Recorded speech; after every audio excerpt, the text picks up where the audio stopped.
আজকে নিজের গার্লফ্রেন্ডকে আংটি পরাতে এসেছি। কিছুদিনের মাঝেই আমরা বিয়ে করতে যাচ্ছি। আংটি পরানো শেষ। আমার হবু বউয়ের পাশে একটা মেয়ে বসা ছিল। ভেবেছিলাম কোনো আত্মীয়র হয়তো, কিন্তু এই মেয়ে মাত্র যে কথা বলল তা একটু ভাবিয়ে তুলল। তবু আমি কিছু না বলে মেয়েটাকে ইশারায় ডাকলাম। সে পাশে এসে বসলো। আমি তাকে সুন্দর করে বললাম, তোমার নাম কি মামনি? তাসফিয়া। কোন ক্লাসে পড়ো তুমি? ওয়ানে। তো তোমার আম্মু কোথায়? ওই যে তুমি যাকে আংটি পরালে সেই তো আমার আম্মু। এটা কি বললো? রীতিমতো আমার মাথায় বাজ পড়লো। এটা কি বলে? নতবুও কান দিলাম না। ভাবলাম আমার হবু বউয়ের সাথে কথা বললেই হয়তো জানা যাবে। আর হয়তো ওর মা কোথাও শপিং করতে গিয়েছে, তাই হয়তো ওকেই আম্মু ডাকছে। তারপর খেয়াল করলাম আমার পরিবারের সবাই আমার দিকে আর চোখে তাকিয়ে আছে। তাই বললাম যে আমাদের একটু আলাদাভাবে কথা বলতে দেওয়া হোক। দুজন এক ঘরে বসে আছি, কারো মুখে কোনো কথা নেই। নীরবতা ভেঙে বলে ফেললাম, এই মেয়েকে তোমাকে কেন আম্মু ডাকছে? আসলে ওকে আমি কুড়িয়ে পেয়েছি। এই সময় মজাটা না করলে হয় না? সত্যি বলছি, ওকে আমি পার্কে পেয়েছি, কিন্তু সে আমাকেই আম্মু বলে ডাকে। এটা কেমন কথা বলো তো? আমি তো কিছুই বুঝতে পারছি না। সত্যি বলছি, বিশ্বাস করো একবার। তা না হয় আমি কেন মিথ্যা বলবো? আমার পরিবার তো বিশ্বাস করবে না, আর আত্মীয় স্বজনরাই বা কি বলবে বলো? তুমি একটু ম্যানেজ করো প্লিজ। দেখি কি করা যায়। এই বলে চলে আসলাম। বের হয়ে বাসায় আসলাম। সবাইকে কোনো রকম ম্যানেজ করেছি। সামনের মাসে শুরুতে বিয়ে আমাদের, কিন্তু আমার মনে সন্দেহ যেন পিছুই ছাড়ছে না। কিন্তু ঘটনা ঘটলে পরের দিন রাতে আমি ঘুমাচ্ছিলাম, তখনই এক বন্ধু ফোন করে বলল, দোস্ত, তোর বউ দেখি বিয়ের আগেই বাচ্চা নিছে। তুই বিয়ের আগে এসব আকাম করছস? শালা হেব্বি লুচ্ছা তো তুই। আমি কিছুই বলিনি, শুধু চুপ করেছিলাম। ভোর সকালে উঠে ফোন হাতে নিতেই দেখি একটা মেসেজ, সেখানে লেখা, কি অবস্থা? মেয়েটা তোমার বউয়েরই। আমি মেসেজ পড়ে 2-3 মিনিট একদম চুপ ছিলাম। ভাবলাম না, এই সন্দেহের একটা সমাধান আমাকে করতেই হবে। তাই সকালে উঠে প্রীতিদের বাসায় গেলাম। তাকে কোনো কিছু না বলে সেই মেয়েকে নিয়ে হাসপাতালে আসলাম। এসে তাদের দুজনকে সারা শরীর পরীক্ষা নিরীক্ষা করালাম। এটা আসলে কার মেয়ে আমাকে জানতেই হবে। প্রীতি বারবার বলছিল কি জন্য নিয়ে এসেছি তাদের। আমি শুধু একটা কথাই বললাম, শরীর চেক আপ করা ভালো। ভাবলাম তুমি, আমি আর তাসফিয়া চেক আপ করি। রিপোর্ট এখনো দেয়নি, আজ সন্ধ্যায় রিপোর্ট দিবে। যত রকমের পরীক্ষা সবকিছুই করিয়েছি তাদের। রাতে চিন্তা করছি রিপোর্টটা কি আসবে। হঠাৎ একটা কল আসলো। ফোন রিসিভ করতেই, ভাই, রিপোর্ট নিয়ে আসুন যান, এত চিন্তা করলে হবে নাকি? এরপর কথার আর উত্তর দিতে পারিনি। ঢাকা শহরের জ্যামের মাঝে 2 ঘন্টা লেট করে হাসপাতালে গিয়ে ডাক্তারের সামনে রিপোর্টগুলো দিলাম। আর মনে মনে ভাবছি যেন এই মেয়ে আমার ভালোবাসার মানুষটি না হয়। ডাক্তার আমার দিকে তাকিয়ে বলল, আপনার বাসা কোথায়? মিরপুর 14-তে। তার রিপোর্ট ভালোই এসেছে। তা আপনি পরীক্ষা করলেন না কেন নিজের? এমনিতেই করিনি। রিপোর্ট নিয়ে বাসায় আসছি আর ভাবছি, যাই হোক, এটা তো আর আমার হবু বউয়ের বাচ্চা না। হঠাৎ দেখি সামনের বন্ধু সাজিদ, পুরনো বন্ধু আমার, তাই জোর করেই নিয়ে গেল তার চেম্বারে। এমবিবিএস ডাক্তার সে। হাসাহাসি করছি, এমন সময় সাজিদ বলে উঠল, কি রে, কিসের ফাইল এটা? আন্টির কি শরীর খারাপ? আরে না না, তোর ভাবির চেক আপে গিয়েছিলাম একটু। দে তো দেখি। আমি কাগজগুলো দিলাম। সে মনোযোগ দিয়ে পড়লো। কিছুক্ষণ পর বলল, আরে তোর মেয়ে এটা, পরীক্ষা করতে হয় নাকি? এইসব পরীক্ষার মানেই বা কি? তোর বউয়েরই এই বাচ্চা। কি? হ্যাঁ, বিয়ে করলি না তার আগেই বাচ্চার বাপ হয়ে গেলি বন্ধু। রাগে সেখান থেকে বেরিয়ে এলাম। সাজিদ পিছু ডাকছিল, আসেনি। তাহলে কি প্রীতির আগে কোথাও বিয়ে হয়েছিল? হ্যাঁ, তাই ঠিক। হয়তো বাচ্চা তার ওই স্বামীর কাছেই ছিল, এখন এসে পড়েছে আর ও শাক দিয়ে মাছ থাকতে চাইছে। আমি চিন্তায় কোনো কিছুই নিতে পারছি না। এসব তাহলে সব সত্যি? এই রাতে ব্রিজের ওপর দাঁড়িয়ে ফোন করলাম প্রীতিকে। বললাম, আমি এই বিয়েটা করতে পারবো না, আমাকে মাফ করে দিও। এই কথা বলে ফোন কেটে দেই। কোনো কিছু জানার আগ্রহ নেই আমার। আমি তো সকল সত্যি জেনেই গিয়েছি। এর থেকে সত্য হয়তো আরো খারাপ হবে। আমার সাথে আমার প্রিয় মানুষ এভাবে বেইমানি করবে তা কখনোই ভাবতে পারিনি। ফোনের সুইচ অফ করে রেখেছি, দরকার নেই সবের। আমি তো কোনো অপরাধ করিনি যার কারণে এত শাস্তি পেতে হবে। দীর্ঘক্ষণ ব্রিজের উপর দাঁড়িয়েছিলাম, শুধু চিন্তায় কোনো কিছু করতেই মন চাচ্ছিল না। শুধু ভাবছিলাম এত বড় প্রতারণা কেন করলো সে। রাত 1:30। সবেমাত্র ফোনটা অন করে দেখলাম সেই বেইমানটার মেসেজ। এখন নিশ্চয়ই হয়তো ভাবছে জেনে গেছি তার সব প্রতারণার কাজ। এমন সময় ওই অপরিচিত নাম্বার থেকে কল আসলো। আরে কি অবস্থা ভাই, রিপোর্টে কি বললো? আপনি কে বলছেন জানলে খুশি হতাম। প্লিজ আপনার নামটা বললে অনেক খুশি হতাম। ধৈর্য ধরুন ভাই, এত উত্তেজিত হলে কি চলে বলুন? আসুন, আমি তাসফিয়ার বাবা। কি এটা কি সত্যি? হ্যাঁ, আর ওই মেয়েটা আমারই।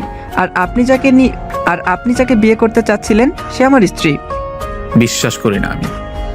রিপোর্টে তো মনে হয় স্পষ্ট লেখা যে আপনার প্রিয় মানুষ মানে আমার বউয়েরই বাচ্চা ওটা। আমি আপনার সাথে দেখা করব। হবে না ভাই। কেন? এমনি। এরপর আর কোনো কথা শুনিনি। আমি অনেক চিন্তিত হয়ে বাসায় ফিরি। বাসার সবাই আমার দিকে তাকিয়ে আছে, কিন্তু কোনো কিছু বলার মন মানসিকতা নেই। সকালে উঠে ফোন অন করতেই দেখি মেসেজ। এখনই পার্কে এসো, কথা আছে। বুঝলাম সেই বেইমানটাই। ফ্রেশ হয়ে খাবার টেবিলে এলাম, দেখলাম সবাই বসে আছে, অথচ কেউ কোনো কথা বলছে না। আমিও কথা বলিনি, চুপ করে খাওয়া শেষ করে পার্কে গেলাম। দুজনেই চুপচাপ বসে আছি, কোনো কথা নেই আমাদের মাঝে। হঠাৎ সে বলে উঠল, আমাকে বিয়ে না করার কারণটা কি জানতে পারি? কি করেছি আমি বলবে? এত বছর প্রেম করে বিয়ে করতে যাচ্ছি, আর কেন এমন করছো শুনি? ওই মেয়েটা, তাই না? ওকে বাসা থেকে বের করে দিব। খুশি হবে তো না? এই নাও কালকের আগের দিনের চেকআপের রিপোর্ট। রিপোর্টের জন্য আসিনি আমি এসেছি কেন বিয়ে করবে না আমাকে সেটা জানতে। ভালো লাগে না তাই না? না লাগলে বলে দাও, আমি একাই থাকতে পারবো। আর ওই মেয়েটা অনাথ, তাই ওকে নিয়েই থাকতে পারবো। স্পষ্ট দেখলাম সে কান্না করতে করতে রিপোর্ট খুলছে। আমার এতে কোনো আগ্রহ নেই। তোমার রিপোর্টেই লেখা তুমি তাসফিয়ার আসল মা। এমন আজেবাজে কথা বলতে মুখে আটকায় না তোমার? তোমাকে চেক আপ করেছি, মনে সন্দেহ হচ্ছিল তাই, তবুও বিশ্বাস করিনি। কিন্তু এখন রিপোর্টে তো স্পষ্ট তাই লেখা, তোমার আগেই বিয়ে হয়েছিল। আমাকে আগে বললে এমন ভুল আমি করতামই না। তখনই ওই অপরিচিত নাম্বার থেকে ফোন আসলো। আমি একটু সাইডে যেয়ে কল রিসিভ করলাম। আরে ভাই, আপনি পার্কে কেন, তাও আবার আমার বউয়ের পাশে? একটা কথা কালকে বলা হয়নি। আচ্ছা, আপনার ওর কিসের জন্য সম্পর্ক শেষ হয়েছিল? ভাই, মেয়েদের মন তো বুঝেন না কেন? আমি তো একটা ছোট্ট চাকরি করি, তাই সে থাকতে চায় না, এমনকি তার পরিবারও না। এক সময় মেয়ে রেখেই চলে যাই। তাসফিয়াও পাগলামি শুরু করে, তাই ওর মায়ের কাছে পাঠিয়ে দিয়েছি। এখন কি তার বাবার অধিকার আপনি কেড়ে নেবেন? ওর সৎ বাবা হয়ে থাকবেন? মিথ্যা কেন বলেন? আমি এসব বিশ্বাস করি না। বিশ্বাস না করলেও এটাই সত্যি। তা আমার বউ আমাকে এখানে আসতে বলেছে, বাট আমি চলে গেলে খুশি হতাম, কারণ অধিকারটা আমার। এই কথা বলে ফোন কেটে গেল। আমি চুপ রয়ে গেলাম। আমি কিছু না বলেই সেখান থেকে প্রস্থান করলাম। পেছনে প্রিয় মানুষটির অনেক কথা শুনেছি, কিন্তু এই কথার উত্তর দেওয়ার অধিকার তো আমার নেই। আমি অসহায়। আমি হতাশ হয়ে বাসায় ফিরলাম। বাসার সবাইকে সব কিছুই বলে দিলাম। রাতে জানলাম বিয়েটা আর হচ্ছেই না। মনে শান্তি পেলাম যে একটা বাচ্চা তার বাবাকে হয়তো ফিরে পাবে। এরপর আমার জন্য আবার পাত্রী দেখা শুরু হয়। আমি শুধু সেই মানুষের কথাই ভাবছিলাম যে আমার সাথে প্রতারণা করেছে। আমি অনেক কষ্টে ছিলাম, কিন্তু মনে মনে ভাবতাম বিয়ে করলে আরেকজনের সংসার ভেঙে যেত হয়তো। কিছুদিন পর একদিন বাসায় শুয়ে ঝিমুচ্ছি, এমন সময় দরজায় কলিং বেল বাজলো। দরজা খুলতেই তাসফিয়া আর সেই মানুষটি, মানে যার সাথে আমার বিয়ে হওয়ার কথা ছিল, সেই প্রতারক সামনে। আমি চুপ করে ঘরে বসে পড়লাম। কিছুক্ষণ পর দেখলাম তাসফিয়া একটা কার্ড নিয়ে রুমে আসলো, পেছনে সেও। আমি শুধু একটু তাকালাম, খেয়াল করলাম তার চোখের নিচে কালি জমে আছে, হয়তো কান্না করতে করতে। তাসফিয়া বিয়ের কার্ড হাতে দিল আর বলল, আম্মুর বিয়ে, তুমি আসবে কিন্তু, তুমি অনেক ভালো। ঠিক আছে। পেছনে তাকাতেই দেখি সে নেই। বুঝলাম কষ্টে হয়তো চলে গেছে। তাসফিয়ার সাথে কথা বলছি, মিষ্টি একটা মেয়ে, হয়তো ওর বাবাও এমন সুন্দর। যখন চলে যাবে তখন ডাক দিয়ে কাছে এনে বললাম, এই নাও চকলেট, তোমার জন্য। সত্যি তুমি অনেক ভালো। তুমি অনেক সুন্দর। তোমার বাবা তোমাকে অনেক আদর করতো, তাই না? হ্যাঁ, কিন্তু বাবা তো মরে গেছে অনেক আগে। এই কথা শোনা মাত্রই আমার কেমন জানি লাগলো। তাহলে ওই লোক কে যে আমাকে কল করে কথা বললো? আমার মনে সংশয় শুরু হলো। তাসফিয়া চলে যেতেই অপরিচিত নাম্বার হতে কল আসলো। আমি কল রিসিভ করব কি করব না এসব ভাবছি, তবুও রিসিভ করলাম। আপনি কে সেটা জেনে গেছি আমি। বলুন তো আমি কে? আপনি তাসফিয়ার বাবা নন, আপনি অন্য কেউ। অন্য কেউটা কে বলেন তো দেখি। আপনি আপনার পরিচয় আর আপনার সাথে আমার কিসের শত্রুতা জানলে খুশি হতাম। জানবেন, সময় হলেই জানবেন। এরপর লাইন কেটে যায়। এখনো ওই মানুষটাকে সেটা সঠিকভাবে জানতেই পারছি না। আমার কোনো কিছুতেই ভালো লাগছে না। আমি কিছুই বুঝতে পারছিলাম না কি করব। এদিকে কত কিছুই ঘটে গেল। আমি না জেনে বুঝে যাচাই না করে কত কষ্টই না দিয়েছি আমার প্রিয় মানুষটাকে। এই একটা ভুলের জন্য তাকে আমার হারাতে হবে। আমি জানি এই ভুলের জন্য সে আমাকে ক্ষমা করবে না। আমি সারা রাত শুধু এই কথাগুলো ভাবলাম। কিছুদিন পরেই বিয়ে। আমি কিছুই করিনি, কারণ ভুল আমার। ক্ষমা চাওয়ার মতো কোনো মুখ আমার নেই। না জেনে না শুনে কত অপবাদ দিয়েছি। এভাবেই চলে এলো বিয়ের আগের দিন। দুপুরের খাবার খাচ্ছি, ভাবছিলাম সেই মানুষটার কথা, যে মানুষটার সাথে দীর্ঘ 6 বছরের সম্পর্ক, কিন্তু একটা ভুলের কারণে আমি সব হারাবো। পরক্ষণে মাথায় এলো হাসপাতালের রিপোর্টটা কি তবে ভুয়া? এটা যাচাই করতে হবে। কিন্তু পরে মনে হলো কি লাভ যাচাই করে, কাল তো তার বিয়ে হয়ে যাবে। আমি কিছুই করতে পারবো না। বিকালে বসে আছি ছাদে, শুধু ভাবছি আজকে এই সময় এখানে বসে আছি, কালকে সে হয়তো অন্য কারোর বউ হয়ে চলে যাবে। কান্নাটা এমনিতেই চলে এলো। হঠাৎ মোবাইল বেজে উঠলো। হ্যালো, কে? আজ তো আমার গায়ে হলুদ, আসবে না? দেখে যেও। এই খারাপ মানুষটাকে পারলে একটু সান্ত্বনা দিও, আর আমার জন্য দোয়া করে যেও। তোমার পরিবারের সবাইকে আসতে বলো, কেমন? তুমি ঠিক আছো? আরে আমার বিয়ে, ঠিক থাকবো না আবার? বিয়ে তো একবারই আসে, তাই না? হ্যাঁ, আসবো। কখন যে চোখ দিয়ে পানি ঝরছে খেয়ালই করিনি। আমি সন্ধ্যা পর্যন্ত ছাদে বসে থাকলাম। সন্ধ্যায় বাসায় বসেছিলাম, যখন রুমে গেলাম দেখি রুমের মাঝে তাসফিয়া। আমি ওকে করে নিলাম। তাকে বলতেই বলল ওর আম্মু পাঠিয়েছে ড্রাইভার দিয়ে আমাকে নিতে। আরও অনেকেই এসেছে। আমি চললাম শেষবারের মতো আমার প্রিয় মানুষকে ছুঁয়ে দিতে। গাড়ি দিয়ে যাচ্ছে ঠিকই, মনে হচ্ছে এটাই হয়তো শেষ দেখা হবে আমার। গায়ে হলুদের গেটে বিশাল বড় করে বাঁধা। গায়ে হলুদের গেট বিশাল বড় করে বাঁধা। আমি এগিয়ে যাচ্ছি ভিতরে যেয়ে দেখলাম সে হাসি খুশিতেই আছে। যাই হোক, ভালো থাকুক, এটা আমিও চাই। যখন হলুদ লাগাবে তখন বাড়িতে একটা পুরুষ মানুষও নেই, শুধু আমি ছিলাম। গায়ে হলুদে নাকি ছেলেদের আগে হলুদ লাগাতে হয় কন্যার মুখে। সবাই আমাকে বারবার ডাকছে, যেতে চাচ্ছিলাম না, তবুও গেলাম। তাসফিয়া প্রথম মিশতো না, আর এখন আমার সাথেই সবসময় থাকছে। হলুদ হাতে নিয়ে কপালে শেষবারের মতো ছুঁয়ে দিলাম, তারপর তাসফিয়া দিল। সে একদম স্বাভাবিক। এটাই হলো মেয়েদের মন, সব পরিস্থিতি মোকাবেলা করতে পারে তারা। সবাই গায়ে হলুদের গানে মজায় ব্যস্ত। আমি আড়ালে যেয়ে কেবল দাঁড়িয়েছি। হঠাৎ দেখলাম তাসফিয়া পাশে এসে দাঁড়িয়েছে। কিছু বলার আগেই সে বলল, আমার নতুন জামা সুন্দর না? হ্যাঁ, অনেক সুন্দর। কালকে আম্মুর সাথে আমিও চলে যাব, তুমি যাবে? না, তুমি যাও। তোমাদের বাসায় যদি আমরা চলে যেতাম তাহলে ভালো হতো না? তোমাদের বাসায় অনেক খেলনা। তোমার আম্মুকে নিয়ে একদিন বেড়াতে এসো আমাদের বাসায়। ঠিক আছে, আমার পাপাও তোমার মতোই আমাকে অনেক আদর করতো। তোমার পাপা এখন কোথায়? আকাশে চলে গেছে, আম্মু যে কোথায় তাও জানি না। ও কি তোমার আম্মু না? হ্যাঁ, এটাও আম্মু, দুইটা আম্মু আমার। মানে তোমার আম্মু কোথায় এখন? জানি না, আমি তো এই আম্মুর সাথে পার্ক থেকে এসেছি। তোমার কথা কিছুই বুঝতেছি না। তুমি ওই হলুদ শাড়ি পরা আম্মুকে বলো আমি কিভাবে এলাম। যাই হোক, জানতে আমাকে হবেই সব। গায়ে হলুদ শেষ হলো রাত 12টায়। সবাই যখন বাসায় চলে যাচ্ছে তখন দেখি তাসফিয়া তার মাকে, মানে আমার প্রিয় মানুষকে টেনে নিয়ে আসছে। এসেই বলল, কি জন্য ডেকেছো বলো? তাসফিয়াকে? কি তার পরিচয়? ও আমার মেয়ে, আর কিছুই জানার দরকার নেই। সত্যিটা বলো, আমি চলে যাব। বলার মন মানসিকতা নেই, তবুও বলছি শোনো।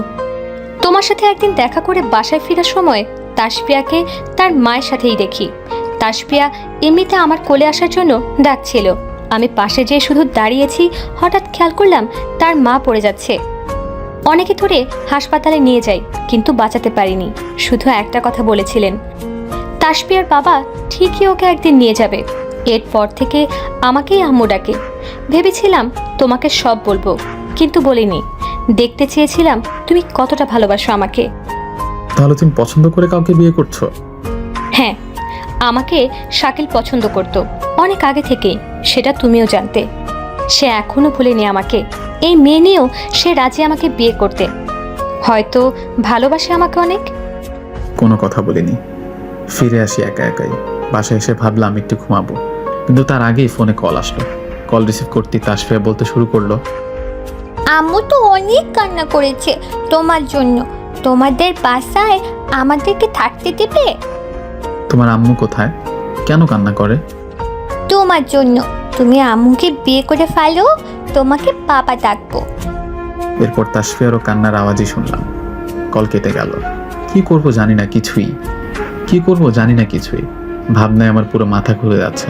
তবে আমি তো তাকে কান্না করতে দেখি না, সে একা একাই বেশ ভালো আছে। কিভাবে যে কি করবো এসব ভাবতে ভাবতে ঘুমিয়ে পড়লাম। সকালে উঠে ফ্রেশ হয়ে মাত্র রুমে আসলাম, তখনই তাসফিয়া বসে আছে। তখন বললাম, কার সাথে এসেছো তুমি? আন্টির সাথে। ওহ ভালো, নাস্তা করেছো সকালে? হ্যাঁ। পাপা, আম্মুকে কি বিয়ে করবে না? তোমার ওই পাপাটা অনেক ভালো মামুনি। না, ওই আঙ্কেলকে ভালো লাগে না, তোমাকে আমার অনেক ভালো লাগে। চলো তোমাদের বাসায় যাই। বিয়ের সাজে দুপুরে বসে আছে সে, অপরূপ সুন্দর লাগছে তাকে। হয়তো সে হবে অন্য কারোর। জামাই পক্ষ এসেছে, আমি দেখিনি। খাবার টেবিলে অনেক দূরে বসে আছি। হঠাৎই দেখলাম কিছু পুলিশ আসলো, এসে শাকিলকে খুঁজতে লাগলো। খুঁজে পেয়েও গেল। তাকে কি কারণে জবাবদিহি করতে চাইছে বুঝতেই পারছি না। হঠাৎ তাকে ধরে নিয়ে গেল। সারা বাড়ি হাওমাও লেগে গেল। মনে মনে একটা সান্ত্বনা পেলাম, এই সুযোগ নিজের প্রিয় মানুষকে আমার করে নেওয়ার। উঠে যখনই সামনের দিকে যাচ্ছি তখনই পিছন থেকে ডাক। পাপা, ও পাপা। দুবার পাপা ডাকলোকে। পিছনে তাকা দিয়ে দেখি তাসফিয়ার সাথে তাসফিয়ার মতোই হুবহু একজন। আমি একদম স্তব্ধ হয়ে গেলাম। এখানে দুটো মেয়ে, তাও আবার একই রকম, কি করে সম্ভব? দুজনকে কাছে ডাকলাম, কোনো অমিল নেই দুজনের মাঝে। হঠাৎ তাসফিয়া বলে উঠলো, আমরা দুই বোন, একই রকম দেখতে, খুব সুন্দর, তাই না? এখানেও আসলো কি করে? দুজনেই দেখলাম পিছনের দিকে ইশারা করলো। দেখলাম একজন মধ্যবয়স্ক লোক।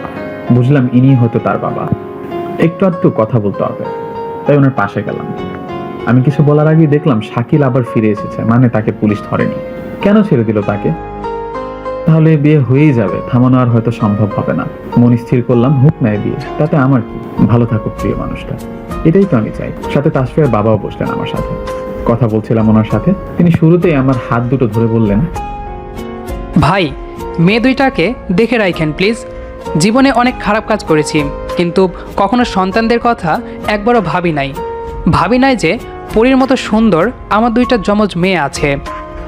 আপনি এভাবে বলছেন কেন? কোথায় যাবেন আপনি? আমি ক্রসফায়ারের আসামি, মাদকের সাথে যুক্ত। আমি সব রকম মাদক ব্যবসায় জড়িত।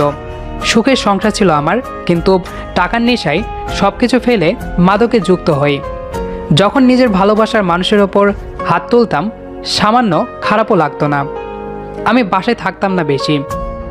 একদিন জানতে পারি ওর ক্যান্সার, কিন্তু ততক্ষণে সে একদম শেষ পর্যায়ে। সেদিন রাতে বাড়ি ফিরি, তখন দেখি সে নেই, সাথে তাসফিয়াও নেই। বাসায় এই মেয়েটা ঘুমিয়েছিল। আমি একে নিয়ে খুঁজতে বের হই। অবশেষে জানলাম সেও আর এই পৃথিবীতে নেই। সব থেকে কষ্ট অনুভব করতে থাকলাম। ভালোবাসার মানুষটা এভাবে ফেলে চলে গেল কি করে? হাসপাতালে যাই, কিন্তু তাসফিয়াকে দেখিনি। ভাবলাম হয়তো সে হারিয়ে গেছে। খুঁজতে থাকলাম, কিন্তু কোথাও পাচ্ছিলাম না। এদিকে মাদক ছেড়ে ভালো হওয়ার চেষ্টা করছিলাম, কিন্তু পুলিশ তা করেনি। ক্রসফায়ারের ওয়ারেন্ট জারি করা হলো। আমাকে মরতেই হবে, আমাকে তার কাছে ফিরতেই হবে। কি বলছেন এসব? কিছুই হবে না আপনার। আপনার তাসফিয়াকে, ওই যে বউ সাজা মেয়েটাকে দেখছেন, সে এতদিন তার কাছেই রেখেছিল। সে আবার আমার ভালোবাসার মানুষ। আপনি ভালোবাসা পেয়েও রাখতে পারেননি, আমি পেয়েও ভুলের জন্য হারিয়েছি। মেয়ে দুইটাকে দেখে রাখেন ভাই, জীবনে আর কিছুই চাই না। আমি এখান থেকে বের হওয়ার সাথে সাথেই আমি মারা যাব। বিয়ে বাড়ি তো, তাই কিছু করেনি। এখানে চারিদিকে পুলিশের অনেক লোক সিভিলে আছে। ভাই, আমি পুলিশের সাথে কথা বলি, কিছুই হবে না আপনার। লাভ নেই।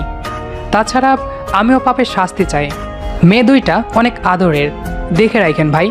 আর ওই যে কোণে বসে আছে, উনি সত্যি ভালোবাসলে ফিরে আসবেই। তারপর তিনি বসা থেকে উঠে দাঁড়ালেন। দুইটা মেয়ের কাছে কি যেন বললেন। তাদের কপাল ও মুখে চুমু দিয়ে আমার কাছে এসে বললেন, মেয়ে দুইটা আমার মনে করে ভালো রাখেন ভাই। তারপর তিনি চলে গেলেন, আর মেয়ে দুইটা তাকিয়ে রইল। আমি বুঝতেই পারছি না এখন কি করব। মানুষের জীবন যে কত বিচিত্র তা বোঝাই যায় না। তাসফিয়ারা দুজনেই যমজ, দুজনেই আমার কাছে এলো। আমি অন্যজনকে তার নাম জানতে চাইলে সে বলল তার নাম রাইসা। তাসফিয়া আর রাইসাকে নিয়ে বসে আছি। অনেকেই আমার দিকে তাকিয়ে আছে, কেউ কেউ এসে ওদের সাথে কথা বলছে। বিয়ের খাওয়া দাওয়া চারদিকে শুরু হয়ে গেছে। আমি বসে আছি, তখনই তাসফিয়া বলল, আমাদেরও ক্ষুধা লেগেছে, আমরা কি খাবো না? চলো এখনই খাবো। এই বলে খাবার টেবিলে বসলাম।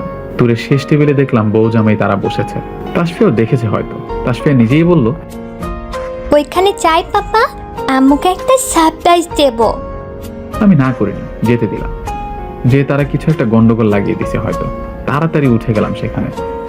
যেহেতু দেখলাম অবস্থা নাজেহাল, বউকে আম্মু ডাকায় জামাই পক্ষের লোকেরা নানা রকম কথা বলছে।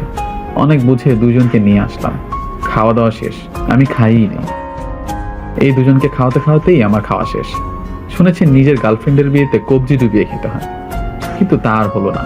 তাসফিয়া রাইসা তারা নিজেরা কথা বলতে বলতেই খাওয়া শেষ। ফটোগ্রাফার আমাদের ছবি তুলছে, নিজেকে আসলে বাবা বাবা মনে হচ্ছে। সকল খাবার আয়োজন, এরপর এখন হবে বিয়ের কবুল বলানো। সবাই কনের কাছে উপস্থিত। আমি তাসফিয়া ও রাইসাকে নিয়ে ধীরে পায়ে চলে গেলাম কনের স্টেজে। শেষবারের মতো অপরূপ ওই রূপ দেখে চলে আসবো আজীবনের জন্য। কাজী সাহেবের ঘরে প্রবেশ, সবাই একদম চুপ। এর মধ্যেই ধূপ করে তাসফিয়ার কান্না। আম্মুর কাছে যাব, কোন রকম কান্না থামিয়ে পেছনে দাঁড়ালাম। মেয়েরা সব পারে, এখানে এসেই বুঝলাম। চোখে পানি পর্যন্ত নেই তার। আমি দেখছি দূর থেকে, কিন্তু সে এক ধ্যানে নিচে তাকিয়ে আছে। হঠাৎ দেখে তাসফিয়া রাইসা একটাও পাশে নেই। তারা একদম চিপা চাপা দিয়ে কোণে পর্যন্ত চলে গেছে। দুজন দুই পাশে কোণের মধ্যে, সবাই ছবি তুলতে ব্যস্ত। ঠিক তখন আমি ভিড় সামলে ভিতরে গেলাম, তা না হলে আগের মতো ঝামেলা হবে। তাসফিয়াকে বললাম বাসায় চলো, তার কথা সে যাবে না। তারপর নিজেই রাগে সেখান থেকে চলে আসলাম। মেয়েগুলো ঝামেলা করবে নিশ্চয়ই, কিন্তু যেতে আর পারলাম না। এর আগেই এক মেয়ে বলল কোনে আমাকে ডাকছে। ভাবলাম কি বলবে, তাই গেলাম। যেতেই সে বলল, আপনি বাসায় চলে যান, ওরা থাকুক, আমাদের ড্রাইভার বাসায় দিয়ে আসবে। বিয়ের আগেই তুমি থেকে আপনিতে চলে আসলাম। মেয়ের একটা জিনিস বলতেই হবে। চলে আসছিলাম আর শুনছিলাম কাজের কথা। বের হয়ে এসে সোজা বাড়িতে এলাম। এতক্ষণে হয়তো সব শেষ, বিয়েটা হয়েই গেল। মা তাকিয়ে আছে আমার দিকে, হয়তো ভাবছে ছেলেটার কি হলো। আমি এখন একদম একা। দীর্ঘ সময়ের সম্পর্কের শেষ করে দিয়েছি। কান্নায় কাটালাম সারা বিকেল। ঘুমের ওষুধ খেয়ে মাত্র বিছানা যাব, এমন সময় দেখি রাইসা। সে কাছে এসে আমার আঙুল টেনে নিয়ে গেল দরজা পর্যন্ত। যে দেখি বউ সাজা সেই মেয়েটি দাঁড়িয়ে, যাকে আমি ভালোবাসতাম। এবার তাসফিয়া আর রাইসা জোরে বলে উঠল, আম্মুকে নিয়ে এসেছি পাপা। কিছু বলার আগেই আমি জ্ঞান হারাই। 10টা ঘুমের ওষুধ খেয়েছিলাম। 6 দিন পর যখন চোখ খুলি, তখন দেখি তাসফিয়া বুকের উপরে আর রাইসা জড়িয়ে ধরে আছে। সামনে একটা চেয়ারে হেলান দিয়ে বসে আছে প্রীতি। ভেবেছিলাম স্বপ্ন, পরে দেখি এটা সত্যি। ডাক দেওয়ার সাথে সাথেই তাসফিয়া আর রাইসা খুশিতে একদম পাগল হবার মতো, আর প্রীতি সেও। কিন্তু কিভাবে কি হলো বুঝতেই পারলাম না। বাসায় ফিরলাম সুস্থ হয়ে, বিয়েও করে ফেললাম। সবই যেন স্বপ্নের মতো মনে হলো। এর 2 দিন পর সকালে ঘুম থেকে উঠে দেখি শাকিল এসেছে। একে আমি এমনিতেও সহ্য করতে পারি না, তার উপর তারই সাথে বিয়ে হওয়ার কথা ছিল। এমন সময় দেখলাম পুলিশও আসলো। এখন আমার কলেজায় একটুও পানি নেই। পুলিশ এসেই বলতে শুরু করলো, এই শাকিল একজন মানসিক রোগী। তিনি আপনাদের সম্পর্ক ভাঙার অনেক চেষ্টা করছে। হাসপাতালে রিপোর্টের অবৈধ কাজসহ নানা রকম খারাপ কাজে জড়িত এই শাকিল। ওকে এখন নিয়ে যাওয়া হবে। তাহলে এসব কাজে শাকিলের? হ্যাঁ। শাকিলকে ধরে নিয়ে যাওয়া হলো। প্রীতিকে তখন বললাম, তা বিয়েটা ভাঙলে কেন গো? করেই ফেলতে এমন পাগলকে যে তোমাকে এত ভালোবাসে। তুমি তো সব প্ল্যান করছো। মেয়ে দুইটা কানের কাছে যেয়ে বলতেছে আমার কাছে আর যাবে না। আর কি? প্রেম করেছিলাম, ভাবিনি কিছুই। এখন তুমি একটা ভুল করেছো, জানি তুমি কিছুই বলবে না, তাই নিজেই চলে এলাম। এতদিন ভালোবেসেছি, এখনো বাসবো। কে ভালোবাসে বেশি, শাকিল নাকি আমি? আগে তো বলতে শাকিল তোমাকে অনেক ভালোবাসে। এমনি বলতাম। কখনোই নিজের প্রিয় মানুষকে অন্যের সাথে তুলনা করতে নেই। আমি কতটা ভালোবাসি সেটা আমিই জানি। ঠিক আছে, ভালোবাসি। তখনই তাসফিয়া আর রাইসা পিছনে এসে বলে উঠল, চলো আজকে ঘুরতে যাই আমরা। অবশেষে সব সংশয় শেষ হলো।